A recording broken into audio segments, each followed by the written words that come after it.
बागेश्वर धाम बोल रहा हूँ। मैं भगवान राम भक्त हनुमान जी को समर्पित मंदिर हूँ। मैं वही बागेश्वर धाम हूँ जो आजकल हर न्यूज चैनल की हेडलाइन बना हुआ है। मैं अपने चमत्कारों की वजह से आए दिन सुर्खियां बटोर रहा हूँ। आजकल तो मेरे यहाँ पत्रकारों का मेला लगा हुआ है। आज मैं आपको मेरे से जुड़ी हर एक बात बताऊंगा। मेरे इतिहास के साथ साथ मेरे यहाँ विराजे हनुमान जी के चमत्कारों से भी पर्दा उठाऊंगा। मैं मध्य प्रदेश के छतरपुर जिले के गंज नामक ग्राम में स्थित हूँ। मेरे यहाँ विराजे बालाजी की महिमा भारत के कोने कोने में फैली है। मेरे यहाँ आए दिन लाखों श्रद्धालु दर्शन के लिए अर्जी लगाते हैं। अब आप सोच रहे होंगे कि अर्जी किस बात की, तो आपको बता दूं, मेरे यहाँ बालाजी के दर्शन करने के लिए सबसे पहले अर्जी लगानी पड़ती है। अर्जी स्वीकार होने के बाद ही आप बालाजी के दर्शन कर सकते हैं। मैं बहुत ही चमत्कारी मंदिर हूँ जो कई बार खबरों में सुर्खियां बटोर चुका है। मेरे आने वाले सभी भक्तों की मनोकामनाएं पूर्ण हो जाती हैं और उनकी समस्याओं का निराकरण भी यहाँ बताया जाता है। अगर मेरे इतिहास की बात करूं तो मेरा इतिहास बहुत पुराना है। माना जाता है कि मेरा निर्माण चंदेल काल में हुआ था, लेकिन सन 1986 में यहाँ के पास के ग्रामवासियों के द्वारा मेरा पुनर्निर्माण किया गया, जिसके बाद इसी गांव के बाबा सेतुलाल गर्ग, जिन्होंने चित्रकूट से दीक्षा प्राप्त की थी, वहां पर गांव आए और फिर मेरे इस प्राचीन कालीन मंदिर में राम कथा कहने लगे। साथ ही साथ झाड़ फूंक का काम भी करने लगे। 1989 में बाबा राम सेतु जी ने मेरे यहाँ एक विशाल महायज्ञ का भी आयोजन करवाया था, जिसके पश्चात भगवान दास गर्ग मेरे यहाँ दरबार लगाने लगे थे। मेरा इतिहास यही खत्म नहीं हो जाता। सन 1996 में धीरेन्द्र कृष्ण शास्त्री के जन्म से ही मैं सुर्खियों में आने लगा था, लेकिन उस समय इतनी टेक्नोलॉजी नहीं थी जिसकी वजह से मेरी ख्याति जन जन तक पहुंच पाए। सन 1987 से लेकर 2015 तक भगवान दास गर्ग जी महाराज धाम पर दरबार लगाया करते थे और धीरेन्द्र कृष्ण शास्त्री जी ने अपना गुरु उनके दादाजी को माना।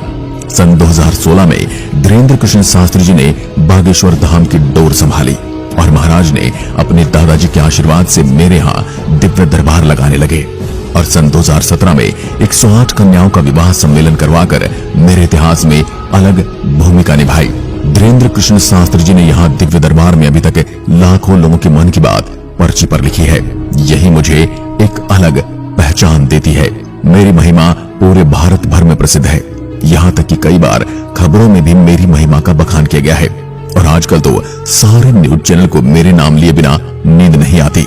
मुझ में हनुमान जी की बालाजी स्वरूप की खूबसूरत प्रतिमा स्थापित है और वर्तमान में महाराज श्री धीरेन्द्र कृष्ण जी यहाँ के महाराज हैं। मेरे सप्ताह के 7 दिन लोगों की समस्याओं के निवारण के लिए एक दरबार का आयोजन होता है, जहाँ पर भक्तजन अपनी समस्याओं को लेकर आते हैं। मेरे इस मंदिर की चमत्कारी महिमा ये है कि आगे संत धीरेन्द्र कृष्ण जी लोगों की समस्याओं को सुने बिना ही बता देते हैं कि किस समस्या से वह व्यक्ति इस धाम में आया है। वे पर्ची पर लिखकर उस व्यक्ति को दे देते हैं और वह किसकी समस्या से गुजर रहा है और उस समस्या का निदान क्या है। कहा जाता है आज तक इस धाम में जो भी व्यक्ति अपनी समस्याओं को लेकर आया है उसकी समस्या का समाधान हुआ है। भूत प्रेत जैसी बुरी आत्माओं से पीड़ित लोग भी समाधान के लिए इस धाम के दर्शन करने आते हैं। अगर आप मेरे यहाँ बालाजी के दर्शन के लिए आना चाहते हैं, ये दरबार में अपनी समस्या का निवारण करना चाहते हैं, तो आपको एक टोकन प्राप्त करना पड़ेगा। यह टोकन कैसे प्राप्त किया जाता है इसकी जानकारी मैं आपको अभी देता हूँ। जो भी लोग मेरे यहाँ दर्शन करने आना चाहते हैं उनके पास इस धाम का टोकन होना जरूरी है। टोकन उन्हीं लोगों को जारी किया जाता है जो मेरे आने के लिए अर्जी लगाते हैं। टोकन मेरे यहाँ की सेवा समिति की तरफ से निश्चित समय अवधि के अंतराल में ही वितरित किए जाते हैं। ऐसे में टोकन की समय अवधि क्या है इसे जानने के लिए मेरे यहाँ की आधिकारिक हेल्पलाइन नंबर 8120592237 है, जिस पर संपर्क करके भक्तजन टोकन की समय अवधि के बारे में जान सकते हैं। इसके अतिरिक्त आप स्वयं यहाँ आकर इसकी जानकारी ले सकते हैं। उसके बाद जो तिथि निर्धारित की गई है उस तिथि पर जाकर आप टोकन को प्राप्त कर सकते हैं, जिसके बाद आपकी अर्जी लग जाएगी। मेरे इस धाम के दर्शन के लिए जो टोकन दिए जाते हैं उसमें व्यक्ति की कुछ महत्वपूर्ण जानकारियां जैसे कि उसका नाम, पता और मोबाइल नंबर दर्ज होता है। इस टोकन के जरिए आपको बागेश्वर धाम के महाराज जी से मिलने का अवसर मिलता है, जहां पर आपको आपकी समस्या का समाधान मिल जाएगा। जो लोग छतरपुर जिले में नहीं रहते हैं या फिर किसी अन्य राज्य से हैं, ऐसे लोग चाहे तो घर बैठे बागेश्वर धाम के लिए अर्जी लगा सकते हैं। यहाँ तक कि उसकी प्रक्रिया की जानकारी स्वयं यहाँ के महाराज श्री धीरेन्द्र कृष्ण शास्त्री जी ने बताई है और मैं भी आपको बता देता हूँ। सबसे पहले तो मंगलवार के दिन एक लाल कपड़ा लें और उस कपड़े में नारियल को लपेटें। ध्यान रहे कि इस कपड़े में नारियल को लपेटते समय आपकी जो मनोकामना है या जो समस्या है वो जिसकी समाधान के लिए आप अर्जी लगा रहे हैं उसके बारे में ध्यान करते हुए नारियल को कपड़े में लपेट लें। उसके बाद आपको भगवान बागेश्वर धाम सरकार के माला का जाप करना है और फिर इस नारियल को अपने पूजा वाले स्थान पर रख देना है। इस तरीके से आप बागेश्वर धाम के दर्शन के लिए अर्जी लगा सकते हैं। अब आपने मेरे यहाँ दर्शन के लिए अपनी अर्जी लगाई है या लगाने वाले हैं, तो कैसे पता चलेगा कि आपकी अर्जी स्वीकार हुई है या नहीं? इसके बारे में यहाँ के महाराज ने बताया है, जब आपकी अर्जी स्वीकार होती है तब आपके परिवार के किसी भी सदस्य को लगातार 2 दिन तक स्वप्न में भगवान बागेश्वर की बंदर स्वरूप के दर्शन होते हैं। अगर आपके स्वप्न में बागेश्वर भगवान के दर्शन नहीं हो रहे हैं तो इसका अर्थ है आपकी अर्जी अभी तक स्वीकार नहीं हुई। ऐसे में आपको इससे हताश होने की जरूरत नहीं है। आप चाहे तो अगले मंगलवार को दोबारा अर्जी लगा सकते हैं। आपको बता दूं, अर्जी लगाने के बाद कुछ दिनों तक महत्वपूर्ण बातों का ध्यान रखना पड़ता है। यदि आप मेरे यहाँ के अर्जी लगाने वाले हैं या लगा चुके हैं तो इन बातों पर जरूर ध्यान दें। मेरे यहाँ के लिए अर्जी लगाने वाले लोगों को कुछ समय तक प्याज, लहसुन, मांस या मदिरा से परहेज करना पड़ता है, क्योंकि इस तरह के भोजन को तामसिक भोजन माना जाता है। यानी कि इस तरह के भोजन राक्षसों के भोजन होते हैं और भगवान हनुमान जी कभी नहीं चाहते उनके धाम आने वाले भक्त ऐसे तामसिक भोजन का सेवन करके आए।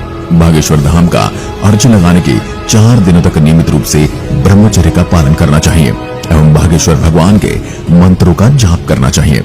जब बागेश्वर धाम में मंजूरी स्वीकार कर ली जाती है तो अर्जी के लिए जो नारियल बांधे गए होते हैं उन्हें भी बागेश्वर धाम सरकार ले आना चाहिए। जैसे कि आप जानते हैं कि बागेश्वर धाम पहुंचने के लिए भक्तजनों को अर्जी लगानी पड़ती है। ऐसे में यदि आप मेरे यहाँ आए बिना वहां होने वाले आरती प्रवचन को सुनने का लाभ उठाना चाहते हैं तो इसके लिए 2 माध्यम है। इंटरनेट के जरिए आप यूट्यूब चैनल पर एवं टीवी के माध्यम से आप घर बैठे कथा, आरती इत्यादि के दर्शन कर सकते हैं। यूट्यूब पर बागेश्वर धाम का आधिकारिक चैनल बना हुआ है। इस चैनल पर अब तक लगभग 29 लाख से ज्यादा सब्सक्राइबर हैं। यहाँ पर चैनल पर बागेश्वर धाम सरकार की कथा, आरती के वीडियोस अपलोड किए जाते हैं। इसके अतिरिक्त यदि आप टीवी के माध्यम से बागेश्वर धाम सरकार में होने वाली कथा और आरती को देखना चाहते हैं तो इसके लिए आप संस्कार या आस्था टीवी चैनल पर इसे देख सकते हैं। इस चैनल पर बागेश्वर धाम में होने वाली कथा वचन का सीधा प्रसारण किया जाता है। अब आपको बताता हूँ कि आप मुझ तक कैसे पहुँच सकते हैं। यदि आप बागेश्वर धाम सरकार के दर्शन करने के लिए आना चाहते हैं तो आप हवाई, रेलवे और सड़क तीनों में से किसी भी मार्ग का चयन कर सकते हैं। तीनों ही मार्ग यहाँ तक पहुँचने के लिए उपलब्ध हैं। बता दें कि तीनों ही मार्ग के जरिए आप सबसे पहले छतरपुर पहुँच सकते हैं। छतरपुर पहुँचने के बाद 33 किलोमीटर की दूरी पर खजुराहो पन्ना मौजूद है, जहाँ पर बस या टैक्सी से आप पहुँच सकते हैं। यहाँ से 3 किलोमीटर की दूरी पर गंज नाम की एक जगह है, जिसके बाद आपको यहाँ पर बड़ा टावर दिखेगा। वहां से 3 किलोमीटर और अंदर जाने पर मेरे दर्शन होंगे, जो अपने हाथ फैलाए हुए आपके लिए सदैव तत्पर रहता है। यदि आप ट्रेन से आना चाहते हैं तो बागेश्वर धाम पहुंचने के लिए ट्रेन मार्ग काफी सस्ता माध्यम है और लगभग भारत के विभिन्न शहरों से, रेलवे स्टेशन से आपको मध्य प्रदेश के छतरपुर के लिए ट्रेन मिल जाएगी। दिल्ली जैसे शहरों से भी मध्य प्रदेश के छतरपुर जिले के लिए सीधी ट्रेन उपलब्ध है। यदि आप अपने निजी वाहन से बागेश्वर धाम आना चाहते हैं तो इसके लिए आपको सबसे पहले छतरपुर जिला पहुंचना पड़ेगा। आप चाहे गूगल मैप की सहायता ले सकते हैं, उसमें नक्शे का अनुसरण करते हुए आप आसानी से बागेश्वर धाम पहुंच सकते हैं। वैसे आप चाहे तो बस के जरिए भी बागेश्वर धाम आ सकते हैं। दिल्ली से सीधे बागेश्वर धाम के लिए बस चलती है।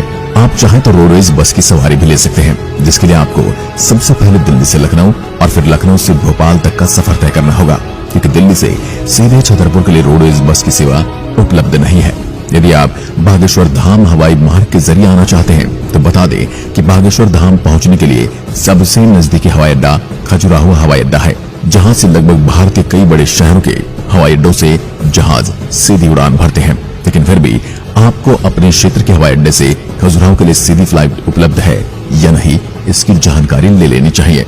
यदि आप भारत के किसी छोटे शहर से हैं जहां से आपको सीधे खजुराहो के लिए फ्लाइट टिकट उपलब्ध नहीं हो रही है, तो आप सबसे पहले ग्वालियर एयरपोर्ट के लिए टिकट बुक कर सकते हैं, क्योंकि ग्वालियर एयरपोर्ट के लिए भारत के छोटे शहरों से भी फ्लाइट उपलब्ध है।